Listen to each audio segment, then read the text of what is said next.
Assalamualaikum warahmatullahi wabarakatuh. Perkenalkan, nama saya Sofyan Firdausi dari Fakultas Studi Islam dan Peradaban Program Pendidikan Ekonomi Syariah akan mereview buku ini. Buku ini ditulis oleh Prahtama Raharja Mandala Manurung. Nih, judulnya Pengantar Ilmu Ekonomi, Mikroekonomi dan Makroekonomi yang edisi ketiga. Nah, secara garis besar, buku ini menjadi dua bagian. Yang bagian utama sesuai dengan judulnya, ya kan? Judulnya kan ekonomi, mikroekonomi dan makroekonomi. Tujuan ditulisnya buku ini agar bisa memberikan landasan pemahaman yang kokoh tentang bagaimana individu, perusahaan, dan pemerintah membuat keputusan dalam mengelola sumber daya yang terbatas. Yang pertama, kita akan membahas bagian mikroekonomi.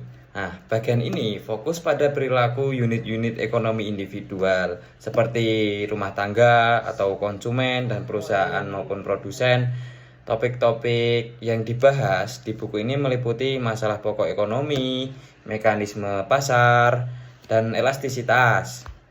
Nah, di sini juga dibahas tentang teori perilaku konsumen, yaitu tentang menganalisis bagaimana konsumen membuat keputusan untuk memaksimalkan kepuasan atau utilitas dengan anggaran yang terbatas. Nah, di sini juga membahas struktur pasar.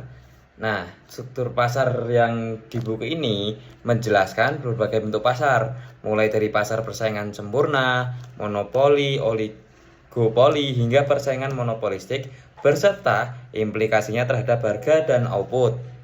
Nah, oke, masuk yang ke bagian kedua tentang bagian makroekonomi. Nah, bagian ini beralih ke gambaran yang lebih besar, yaitu perekonomian secara keseluruhan atau agregat. Topik-topik yang dibahas di sini antara lain adalah pendapat nasional, pengenalan konsep-konsep kunci seperti PDB, inflasi, dan pengangguran sebagai indikator kesehatan ekonomi suatu negara.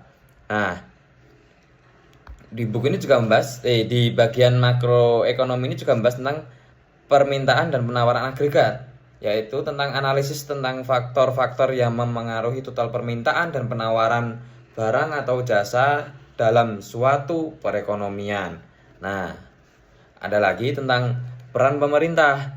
Nah, di buku ini peran pemerintah yang dimaksud adalah pembahasan mengenai kebijakan fiskal atau pengeluaran pemerintah dan pajak dan kebijakan moneter atau pengendalian jumlah uang beredar oleh bank sentral untuk menstabilkan ekonomi. Sekarang kita akan membahas tentang kelebihan buku ini. Nah, di buku ini terdapat kelebihan yaitu komprehensif dan fundamental, atau buku ini juga mencakup hampir semua topik dasar yang perlu diketahui oleh seorang pemula di bidang ekonomi, dan buku ini sangat cocok sebagai buku pengantar untuk teman-teman semua.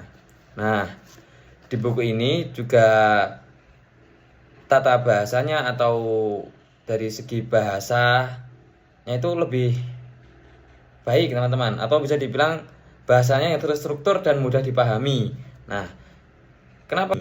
Nah, dari buku ini tuh kekurangannya ada dari desain dan tampilan visualnya, ya seperti buku teks dari eranya, karena ini buku udah lama ya. Jadi tampilan visual dan tata letak buku ini tuh masih cenderung monoton atau seringkali hitam putih, dan teksnya terlihat seperti padat. Nah, sehingga mungkin terasa kurang menarik dibandingkan buku-buku teks modern yang lebih berwarna, teman-teman. Yang diajarkan dengan baik oleh buku ini antara lain adalah tidak ada yang gratis di dunia ini.